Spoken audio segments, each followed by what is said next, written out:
Morning.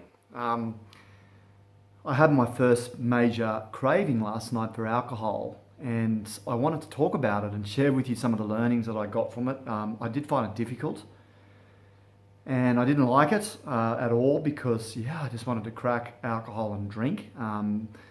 So today I'm just going to talk a little bit more about that and what happened, and it's really cool because I did get the opportunity to explore what was going on and what was happening and really just have some awareness around it.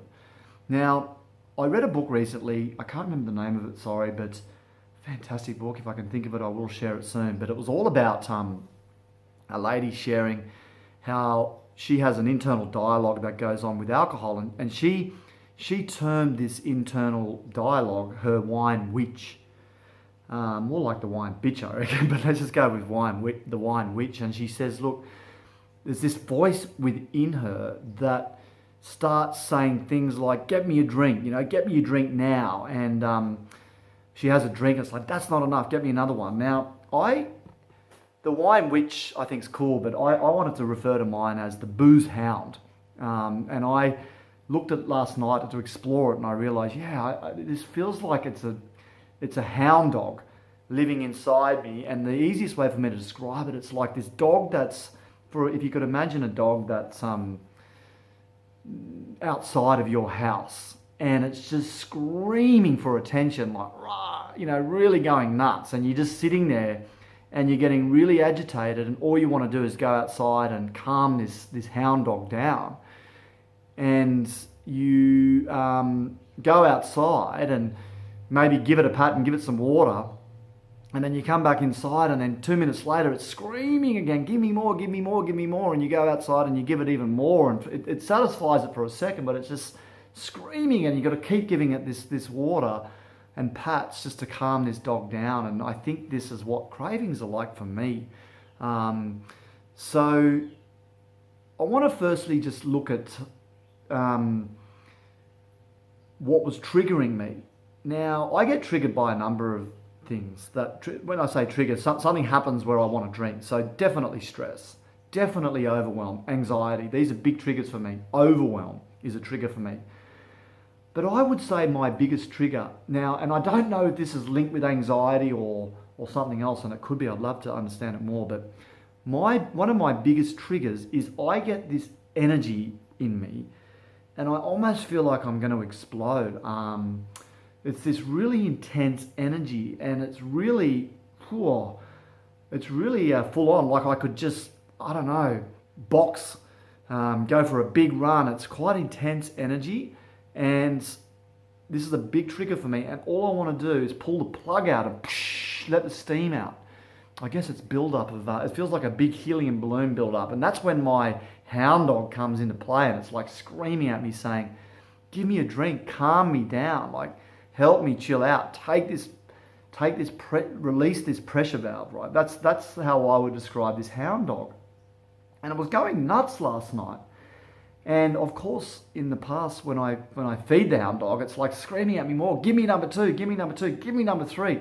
And I keep going, and obviously in the past, giving this hound dog what it wants. And it's almost like the more I give this hound dog the attention, the more it wants, right? That's the theory, I think, behind hound dog. And this author that wrote this book was saying the challenge with her wine witch, in my case my hound dog, is the more you feed it, the more attention you give it, the more it wants. Like a spoiled child, really, isn't it? And I realised last night I've had this hound dog going in me for so many years, and I keep giving into it.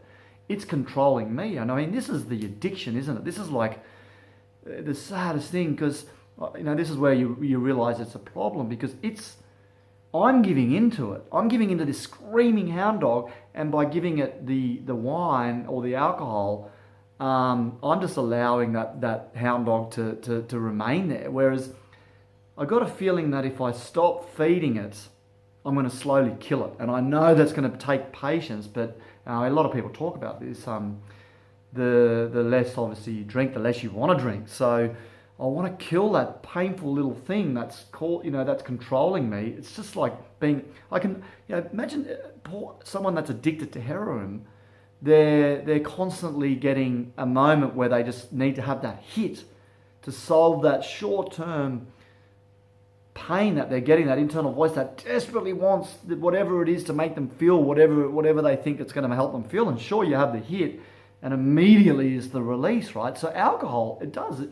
I have the hit, and it's like, oh, it's like this big pressure releaser that goes off, and I want to stop it because I'm sick of it. It's controlling me. I'm not in control of it. I was in control of it last night, and I realized, yeah, that was my big first thing. It went for about 3 hours.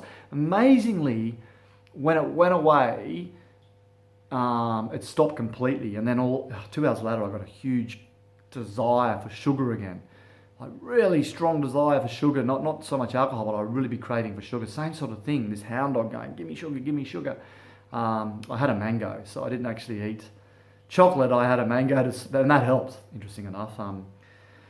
But I wanted to just talk about it. It's there. I thought marvelously on my decision to go day zero. Maybe I'm lucky because I've made this big decision to quit and never drink again. I won't get these big cravings, but they're there. It's going to be hard around times like Christmas, other occasions with friends, but I'm going to learn to calm this hound dog. I'm going to learn to control it, and I'm not going to let it win. I'm going to beat this hound dog. Bring it on. I'll speak to you soon. Bye now.